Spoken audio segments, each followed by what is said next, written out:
coming up a little bit later. Right now it is 6:40, and he's going to tell us what we're going to see in Central Georgia the next couple of days. Yeah, 70s. How does that sound across Central Central Georgia? Don't get used to it. It's still February. We know how it goes this time of year, right? The temperature is down near freezing this morning. You're wondering, how in the world are we going to get into the 70s? Well, two reasons. One, we're going to have the cloud cover stick around tonight, but then also we're going to gain a southerly component to our wind. So wind off the Gulf of Mexico and the Atlantic Ocean going to keep us on the warmer side of things. Not right now, though. At the freezing mark in downtown today, headed to about 64, looking at partly cloudy skies, giving way to mostly cloudy skies later on tonight across Central Georgia, waking up to 36 in Warner Robins, 30 in Cochran, 30 in Eastman, 33 at Unadilla, Cordele, Rochelle this morning, walking out the door to 34 in Crawford County and 36 over in Thomaston. The radar picture is quiet for us here in Central Georgia, thanks in most part to high pressure that's just down to our south, but we do have some cloud cover across the southeastern United States that's moved in through the overnight hours. Back off to the west, you see that cold front and stationary front over towards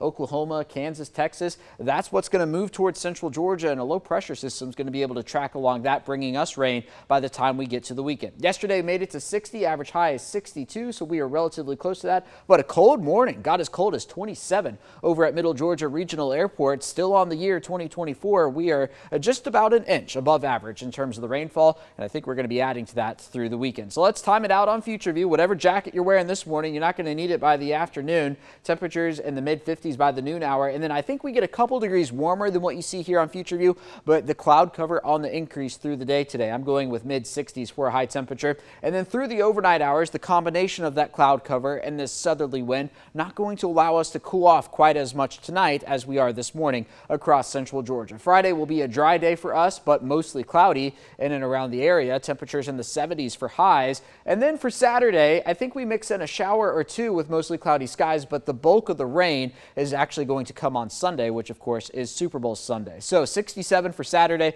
with a 30% chance of rain, followed by a 70% chance of rain there on Sunday with a high temperature right around 73. Let's time it out on the GFS model here. This is Sunday at 5 p.m. You can see widespread rain across the southeast. A lot of this sticking around through the daytime hours on Monday as well before we dry out for Monday night. With this scenario from the GFS, this could bring us potentially 3 to 5 inches of rain. Now the GFS's counterpart, the European model, is still bringing us rain across Central Georgia with the low pressure a little closer to us, but not quite as much of it. You can see widespread rain hanging around through Monday. With this scenario, we would see anywhere from 1 to 2 inches of rain, maybe even a little more in a handful of pockets across Central Georgia. So here's your 7-day forecast into the 70s for the next couple of days. Sunday and Monday, those are going to be the rainy days. A scattered shower will be possible on Saturday as well. Once we get the rain on out of here, temperatures cooler, 57 for Mardi Gras on Tuesday, 62 for Valentine's Day on Wednesday.